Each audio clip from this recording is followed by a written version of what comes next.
দেখে এই অবস্থা পুড়ে গেছে। যা ওদের দিয়ে আসি, দিয়ে ওদের ওখানে বসে গল্প করতে বসে গেছে, আর এসে দেখি আমারটা সব পুড়ে গেছে। দেখো খাওয়া যাবে, এটা পুরো তিতো লাগবে খেতে, ঠিক আছে? কী অবস্থা। তো চলো আছে এখন আরামসে বানিয়ে নিই, এই ভিডিও করার চক্করে আরও খারাপ হয়ে যাবে। তো চলো না, হয়ে গেছে আমার পেঁয়াজ। এ বল কেমন হচ্ছে? সত্যি ছিল তো, পাচ্ছি না, ও খেয়ে নিয়েছে। বলো কেমন হয়েছে সবাইকে। ক্যামেরাম্যানের আগে থেকে কড়াইতে রয়েছে, এখন আমি ভাবছি, কিন্তু ওদের সহ্য হচ্ছে না, বারবার রান্না করে যাচ্ছে। এই গরমের মধ্যে রান্না তারপরে আমি দিয়ে বানাবো। তো আমাকে খেয়ে বলবো তোমাদের কেমন হয়েছে। ঠিক আছে বাবা, ঝালটা ঠিক আছে, সব কিছু ঠিক আছে, কিন্তু ষষ্ঠ নেই। বন্ধুরা এখন বাজে রাত 8:40, ঠিক আছে? আর আমার ছেলে বায়না করেছে পেঁয়াজের পকোড়ি খাবে। তো বায়নাটা অনেকদিন আগে থেকেই করেছে, ও পেঁয়াজের পকোড়ি খাবে। আর এখন শুনবে না, কোনো কথাই হবে না, এখন বানিয়েই দিতে হবে। তো ভাবছি কী করা যাবে, আমার হাতটা কেটে গেছে, কাটতে পারবো না, জলটা লাগাতে পারবো না, তাও এখন ওকে বানিয়ে দিতে হবে। তো চলো পেঁয়াজের পকোড়িগুলো করবো। এই দেখো পেঁয়াজগুলো কেটে নিয়েছি, কাটা হয়ে গেছে আমার, মানে কাটা হয়নি, মানে ছাড়িয়ে নিয়েছি পেঁয়াজগুলো, ছাড়ানো হয়ে গেছে। এখন ওগুলো কুচোতে হবে, মানে পেঁয়াজটা না খারাপ হয়ে গেছে, অনেকদিন আগেকার পেঁয়াজ। তো এই কটাই ছিল, আরও রয়েছে ভালো ভালো দেখে, যেগুলো একটু খারাপ হয়ে যাচ্ছে সেগুলোই আমি, প্রচুর গরম, তো গরমের পেঁয়াজগুলো কত ভালো থাকবে। তো ভাবলাম যে না চলো, পেঁয়াজগুলো তো খারাপ হয়ে যাচ্ছে, না বানালে কী হবে। এই তুই আমাকে একটু চকলেট খেতে দিয়েছিস না? কী চকলেট? এমনি ভালো, তুই খেয়েছিস? আমার এই জিনিসটা ভালো লাগে না। কি নিয়ে এসেছি খাওয়া দাওয়া? পাপা একদম কালো হয়ে যাবে, তারপরে এটা কেটে নিবে, দেখবা ভিতরে একদম ইংলিশ যা আচ্ছা এই পেঁয়াজগুলো কেটে নিই। আমি না চাকু দিয়ে ভালো কাটতে পারি না, ঠিক আছে?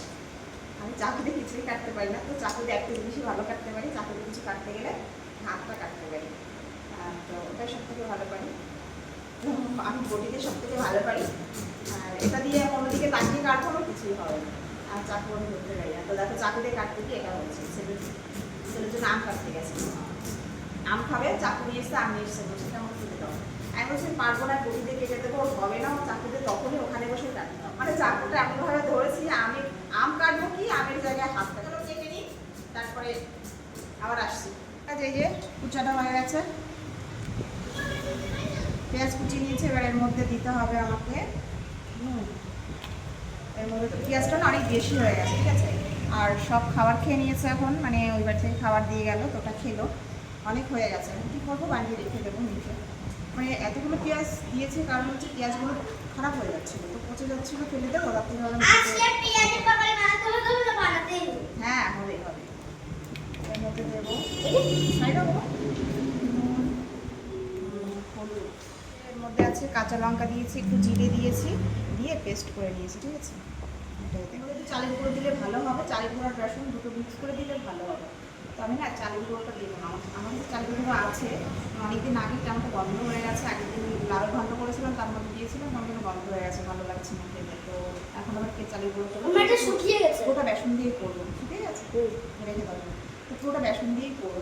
চালের গুঁড়োটা দিলে না একটু ভালো হয়, মুচু মুচু হয়, আমি এভাবেই করবো, অনেকটা হয়ে যাবে। তো যতটা খাবে ততটাই বানাবো, তারপরে রেখে দেবো, কাল দেবো না, আমার সরে যাবে চুপ। সবার খাওয়া হয়ে গেছে, ওই বাড়ি থেকে দিয়ে গেছে পিঠে, তোমাদের দেখাবো কী কী দিয়ে গেছে, কী দিয়ে গেছে। আমি তো বেরোতে দিতে হয়, ওইগুলো খেয়েছে, ওগুলো খেয়ে ওনাদের এখন হয়ে গেছে, এখন বলছে এটা বানাতে হবে না, আচ্ছা না তবু বানিয়ে দিই। কুচনো হয়ে গেছে, এখন সব কিছুই করা হয়ে গেছে, আরও লাগবে না বেসন? না ঠিক আছে, ঠিক আছে। আমি ভেবেছি মানে কতটা হয়ে গেছে, অনেকটা পেঁয়াজ কুচিয়ে ফেলেছি, কতটা না হয়ে যাবে, আমি সত্যি সেটা ভেবেছি এতটা বানাবো না, রেখে দেবো, যতটা আমাদের খাবে ততটাই বানাবো, বাকিটা রেখে দেবো, কিন্তু না বেশি হয়নি, দেখো এতটাই হয়েছে, মাখানো হয়ে গেছে। এবার চলুন বানিয়ে ফেলি, কিন্তু ভীষণ গরম, আমার রান্না করে যেতে ভালো লাগছে, ভীষণ গরম। আর পাখার নিচে বসে সব কাজগুলো করে নিলাম, কিন্তু রান্নার জায়গা তো পাখা চালু করতে পারবো না, তো আমাকে এখন গরম। বন্ধুরা এই যে হচ্ছে সেই পিঠা যেটা ওই বাড়ি থেকে আমাদের দিয়ে গেছে, এটা হচ্ছে কাটা পিঠা, যেটা আমরা ছোটো ছোটো করে কেটে মানে দুধের সাথে রান্না করে খাই, আর ওরা এইভাবে বড় বড় করে কেটে লম্বা লম্বা কেটে সেটা সিদ্ধ করে, ঠিক আছে? আর এটা হচ্ছে কুলি পিঠা, যেটা আমরা এর মধ্যে ছানার পুর বা নারকেলের পুর দিয়ে তৈরি করি, আর ওরা করে দেখো এই যে ডাল দিয়ে এর মধ্যে সিদ্ধ করে দিয়েছে। আর এটা খাবে হচ্ছে এই যে ঝাল, মানে একটা সবজি দিয়ে, আলু পটলের সবজি।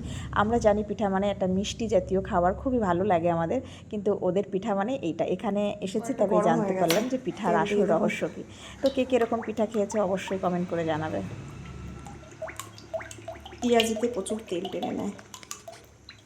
আমি এমন হাত দিয়ে মেখেছি, তাড়াতাড়ি করে হাতটা ধুয়ে এসেছি, মানে লঙ্কা দিয়ে এরকম না করিনি কখনোই, মানে হাত দিয়ে এরকম মেখেছি আমি, মানে করেছি মানে কি বলতো, হাত দিয়ে এরকম মেখেছি, এমনিতেই এত প্রচুর গরম, তারপরে হাত দিয়ে লঙ্কা এত সুন্দর করে মেখেছি, তো আমার হাতটা তো জ্বালা করবেই। আমি হাত ধুয়ে এসেছি তবুও জ্বালা করবে, এখনও করছে না, তবে করবে।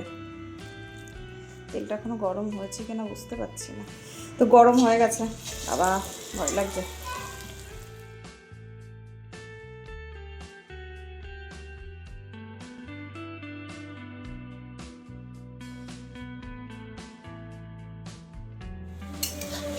বাপরে, হাতটা ধুয়ে আস্তে আস্তে লাল হয়ে গেছে, উল্টে দেবো।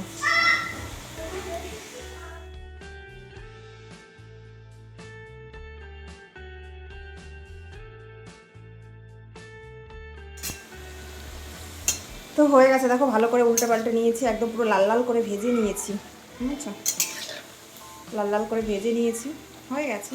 ওর থেকে বেশি ভাজলে না আবার ভালো লাগবে না খেতে, কমিয়ে দিই। হয়ে গেছে, চলো তুলে নেবো এবার। বাবা, আমার না ক্যামেরা ধরার কেউ নেই, আমি তুলে নিই, তারপরে তোমাদের দেখাচ্ছি তাহলে, মানে তারপরে তোমাদের দেখাচ্ছি। আমি আগে তুলে নিই প্লেটে করে, কেন বলো তো, না আমার কাছে সেলফি স্টিক আছে, না কোনো স্ট্যান্ড বা কিছু, না আমার মেয়ে ধরে দেয় ক্যামেরা, না আমার মেয়ে আছে, মেয়ে এখন বই পড়ছে, ওকে ডাকা যাবে না, তো আমি বানিয়ে তারপর ওদের দিয়ে আসবো। চলো আমি তুলে নিই, ঠিক আছে, তুলে তারপর তোমাকে। তো এই যে তুলে নিয়েছি প্লেটে, আর এখন ছেলে মেয়েকে দিয়ে আসবো, মানে পাগল হয়ে যাচ্ছে ওরা, বুঝছো, কতক্ষণে খাবে, একদম মুচমুচে হয়েছে, দেখেছো, আমি ভেবেছি চালের গুঁড়ো দিলে একটু বেশি মুচমুচে হতো, কিন্তু ঠিক আছে, ভালোই হয়েছে। ভীষণ গরম, তো এর সঙ্গে একটু কী জানো, এই সস তো নেই, হায় ভগবান, যা আছে কিনা যাই না, যাক সস নেই, তো এইভাবেই খেয়ে নেবে, কিছু করার নেই। এর মধ্যে পড়তে একটু বিট নুন ছিটিয়ে জিনিসটা সস ওটা নেই, ভুলে গেছি, ঘরেও নেই এবং বলতেও ভুলে গেছি। তো চলো একটু বিট নুন ছিটিয়ে দিই, বিট নুন ছড়িয়ে দিই, কারণ কি একটু নুন কম আছে, আমি কমই রেখেছি, আমার পরে না নুন ছড়িয়ে খেতে বেশ ভালো লাগে। তো টেস্ট করে তোমাদের একটু দেখাই, মানে টেস্ট করি কেমন হয়েছে। তো দেখো, পেঁয়াজের পকোড়ি খাওয়ার জন্য না বই পড়ছে না, না পড়াশোনা, না কিছুই করছে না, কখন পেঁয়াজের পকোড়ি খাবে তারপরে পড়বে। কি করছিস এই, কি করছিস? টাইম টেবিল না হয়ে গেছে আমার পেঁয়াজের পকোড়ি, খেয়ে বল কেমন হচ্ছে, বলো কেমন হচ্ছে সবাই। ক্যামেরাম্যান আগে থেকে আমার কড়াইতে রয়েছে, এখন আমি ভাজছি, কিন্তু ওদের সহ্য হচ্ছে না, বারবার রান্না করে যাচ্ছে, এই গরমের মধ্যে বারবার রান্না করে যাচ্ছে, আমার ভয় লাগে তেল ফেল ছিটকে আসে কেনার জন্য। মানে একবার হয়েছে বানানো, তো এটা দিতে এসে ওরা খেয়ে শান্তি হোক, শান্ত হোক, তারপরে আমি দিয়ে বানাবো। তো আমাকে খেয়ে বলবো তোমাদের কেমন হয়েছে। ঠিক আছে বাবা, ঝালটা ঠিক আছে, সাইডে এটা মোটামুটি সব কিছু ঠিক আছে, কিন্তু সসটা নেই। চলো, ঘরে ছিল, আমি ভেবেছিলাম কিন্তু খেয়ে নিয়ে যাবো। চলো, ভালোই হচ্ছে। পাপা লুকিয়ে রেখেছে সস, আনবো না তো আর। তো চলো, সস আছে, আছে নাকি সস হয়ে আছে, জিরে দিয়েছি তো, জিরে ফ্লেভার